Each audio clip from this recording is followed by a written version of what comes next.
आज मैं आपको एक्यूमुलेशन और डिस्ट्रीब्यूशन का पावरफुल कॉन्सेप्ट सिखाऊंगा। दोस्तों, मार्केट हमेशा कुछ फेज में मूवमेंट करती है। अगर आप उन फेज को आइडेंटिफाई कर लेते हैं तो आपकी ट्रेडिंग एक्यूरेसी काफी हद तक इंक्रीज हो सकती है। इस वीडियो में हम डिस्कस करेंगे कि एक्यूमुलेशन फेज क्या होता है, डिस्ट्रीब्यूशन फेज क्या होता है, एक्यूमुलेशन और डिस्ट्रीब्यूशन फेज का उपयोग करके हम ट्रेड कैसे करेंगे, और कई बार ट्रेड करते समय फेक सिग्नल भी मिलेंगे। उन्हें कैसे अवॉइड करना है, आइए समझते हैं। एक्यूमुलेशन फेज क्या होता है? जब मार्केट डाउन ट्रेंड में होता है और फिर कुछ समय के लिए साइडवेज मूवमेंट करता है तो इस फेज को हम एक्यूमुलेशन फेज बोलते हैं। यूजुअली ऐसा माना जाता है कि एक्यूमुलेशन फेज के बाद एक स्ट्रॉन्ग अप ट्रेंड देखने को मिल सकता है, लेकिन स्टॉक मार्केट में हम सिर्फ उम्मीद के भरोसे ट्रेड नहीं कर सकते।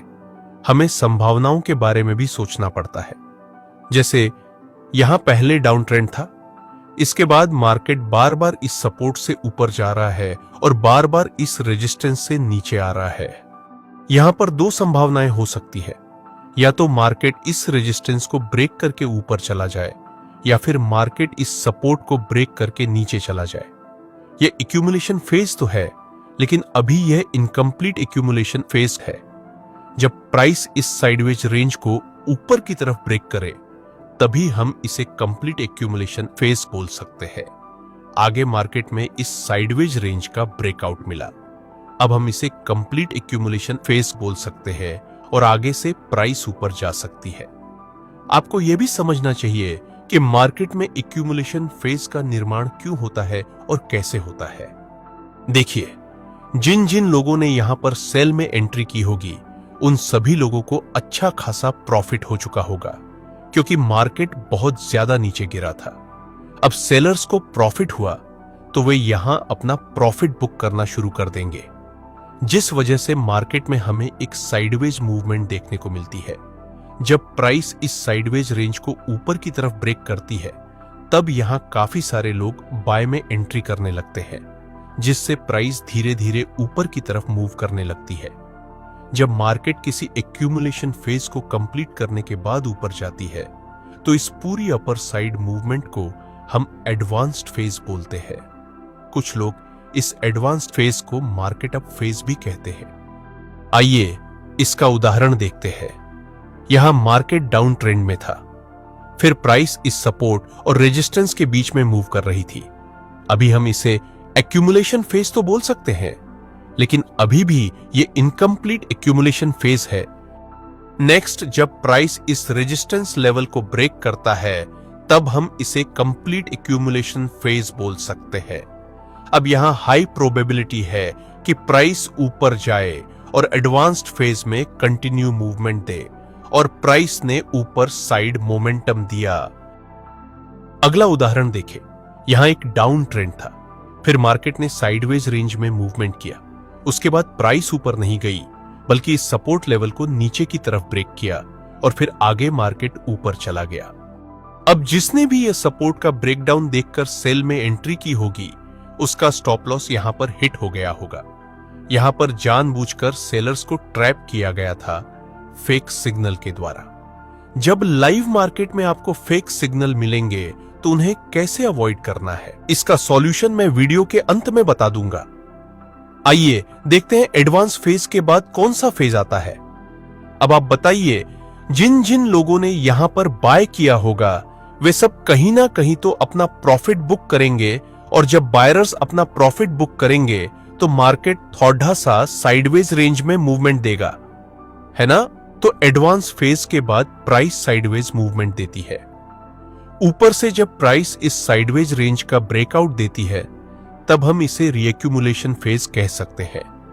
उदाहरण के लिए यहां मार्केट एक्यूमुलेशन फेज में था, उसके बाद एडवांस फेज या फिर मार्कअप फेज, और फिर से एक साइडवेज मूवमेंट के बाद ऊपर की तरफ ब्रेकआउट। अभी ऊपर की तरफ ब्रेकआउट मिल चुका है, इसलिए हम इस फेज को रीएक्यूमुलेशन फेज बोल सकते हैं। रीएक्यूमुलेशन फेज के बाद नए बायर्स के इन्वेस्टमेंट से प्राइस फिर से ऊपर की तरफ मूव करती है। इस अपर साइड मूवमेंट को भी हम एडवांस फेज ही बोलेंगे।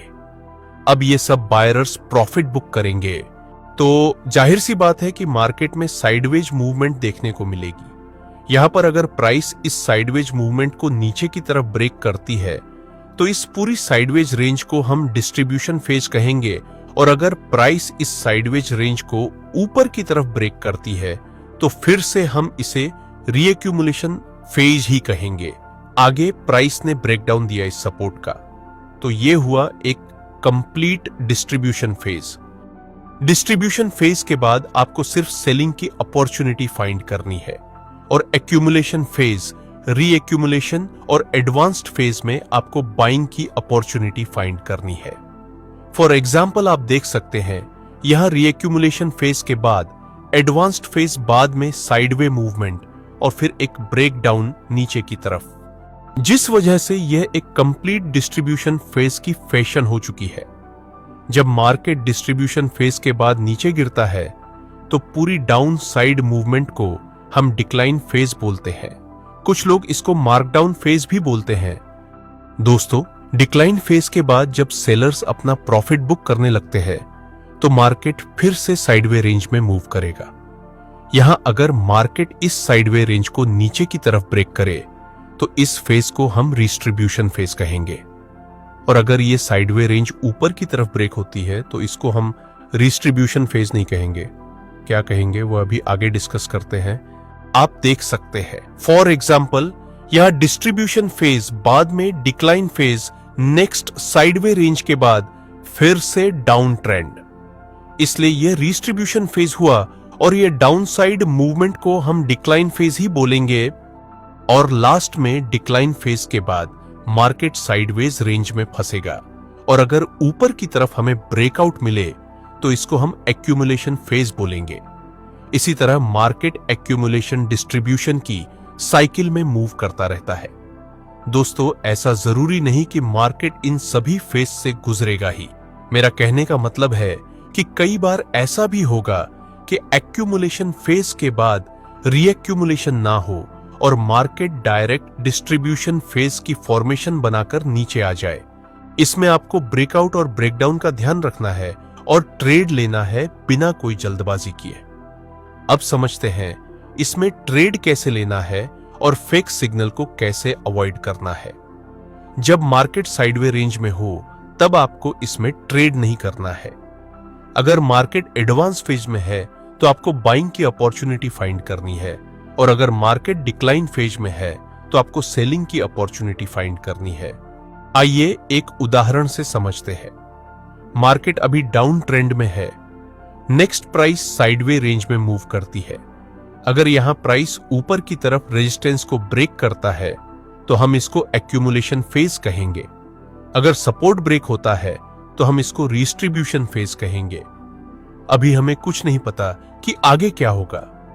नेक्स्ट प्राइस इस साइडवे रेंज को ब्रेक करता है ऊपर की तरफ, तो यह एक कंप्लीट एक्यूमुलेशन फेज हुआ। अब हमें बाइंग की अपॉर्चुनिटी फाइंड करनी चाहिए। अभी अभी ब्रेकआउट हो चुका है, लेकिन आपको तुरंत ट्रेड में एंट्री नहीं करनी है, आपको रिटेस्ट का वेट करना है। नेक्स्ट प्राइस ब्रेकआउट के बाद रिटेस्ट करने के लिए आता है और बुलिश प्लस कंफर्मेशन कैंडल की फॉर्मेशन बनती है। अब हम बाय में एंट्री कर सकते हैं। स्टॉप लॉस रखेंगे हम इस बुलिश कैंडल के लो से थोड़ा नीचे, और प्रॉफिट टारगेट रखने का बेस्ट तरीका है कि आप इसमें प्रॉफिट टारगेट को ट्रेल करें। ट्रेल करने से आपको कई बार 1 से 3 से भी ज्यादा प्रॉफिट टारगेट मिल सकता है। आइए समझते हैं इसमें प्रॉफिट टारगेट को ट्रेल कैसे करना है। एक्यूमुलेशन के बाद आप बाय करेंगे, उसके बाद जब डिस्ट्रीब्यूशन फेज और डिक्लाइन फेज स्टार्ट हो जाएगा तब आप एग्जिट कर सकते हैं। इस तरह से आप पूरे ट्रेंड को कैच कर सकते हैं, जिसमें स्टॉप लॉस स्मॉल रहेगा और प्रॉफिट टारगेट बहुत बड़ा। इसका मतलब ये बिल्कुल मत समझना कि हर बार ही आपको बड़ा प्रॉफिट टारगेट मिलेगा। कई बार प्रॉफिट टारगेट स्मॉल भी रहेगा, कभी ज्यादा, लेकिन most of time profit target बड़ा रहता है। अब कुछ लोगों का सवाल होगा कि इस कॉन्सेप्ट को हम किस टाइम फ्रेम पर यूज करें। आप इसको 60 मिनट, 15 मिनट, 4 घंटे, एक दिन, किसी भी टाइम फ्रेम में यूज कर सकते हो और आप जितनी बड़ी टाइम फ्रेम का यूज करेंगे उतनी ज्यादा आपको एक्यूरेसी मिलेगी। स्मॉल टाइम फ्रेम में भी ये कॉन्सेप्ट वर्क करता है, लेकिन ज्यादा एक्यूरेसी आपको बिग टाइम फ्रेम में मिलेगी। दूसरा उदाहरण देखते हैं। यहां मार्केट रीएक्यूमुलेशन फेज के बाद एक साइडवे रेंज में मूव कर रहा है। अगर रेजिस्टेंस ब्रेक हुआ तो यह साइडवे मूवमेंट रीएक्यूमुलेशन बनेगी, और अगर सपोर्ट ब्रेक हुआ तो यह मूवमेंट डिस्ट्रीब्यूशन फेज बनेगी। आगे मार्केट ने इस सपोर्ट को ब्रेक किया तो अब हम इस रेंज को डिस्ट्रीब्यूशन फेज कंसीडर कर सकते हैं। सपोर्ट ब्रेक हो चुका है, लेकिन हम रिटेस्ट का वेट करेंगे। आगे प्राइस इस सपोर्ट को रिटेस्ट करने के बाद बेयरिश प्लस कंफर्मेशन कैंडल की फॉर्मेशन बनाता है। अब हम सेल में एंट्री कर सकते हैं, क्योंकि यहां संभावना है कि डिस्ट्रीब्यूशन फेज के बाद मार्केट में डिक्लाइन फेज शुरू होगा। अभी आपने सुना कि संभावना है कि मार्केट नीचे जा सकता है। स्टॉक मार्केट में कोई भी स्ट्रेटजी 100% एक्यूरेट नहीं होती, और अगर कोई आपसे दावा करता है कि 100% एक्यूरेसी वाली स्ट्रेटजी सिखाएगा तो समझ लेना वह स्कैमर है। ऐसे लोगों से हमेशा दूर रहे। स्टॉप लॉस रखेंगे बेयरिश कैंडल के थोड़ा ऊपर, और प्रॉफिट टारगेट को आप ट्रेल भी कर सकते हैं। अगर आपको प्रॉफिट टारगेट ट्रेल नहीं करना है तो आप नजदीकी सपोर्ट या नजदीकी फेज के पास प्रॉफिट टारगेट रख सकते हैं। हमारा टारगेट हिट हो चुका है। तीसरा और आखिरी उदाहरण देखते हैं। यहां आप देख सकते हैं अभी अभी एक्यूमुलेशन फेज कंप्लीट हो चुका है। नेक्स्ट प्राइस इस रेजिस्टेंस के पास रिटेस्ट करने के लिए आता है, और यहां भी हमें बुलिश प्लस कंफर्मेशन कैंडल की फॉर्मेशन मिली। तो अब हम बाय में एंट्री कर सकते हैं। स्टॉप लॉस बुलिश कैंडल के नीचे और प्रॉफिट टारगेट नजदीकी रेजिस्टेंस पर या फिर ट्रेल करना है। शुरुआत में मैंने बताया था कि कई बार इसमें आपको फेक सिग्नल भी मिलेंगे। आइए समझते हैं उनको कैसे अवॉइड करना है। पहला रूल फेक ब्रेकआउट को अवॉइड करने का, हमेशा रिटेस्ट का वेट करना है। दूसरा, जब मार्केट इस तरह से एक्यूमुलेशन बनाता है सपोर्ट से थोड़ा सा ऊपर, तब एक संभावना रहती है कि प्राइस यहां लिक्विडिटी गैप करने के लिए नीचे आए और बाद में ऊपर की तरफ मूव करे। इसलिए ट्रेड लेने से पहले और फेज ड्रॉ करने से पहले नजदीकी इंपॉर्टेंट की लेवल को ड्रॉ करना जरूरी है। अगर आपको यह वीडियो पसंद आया तो एक लाइक जरूर कर देना।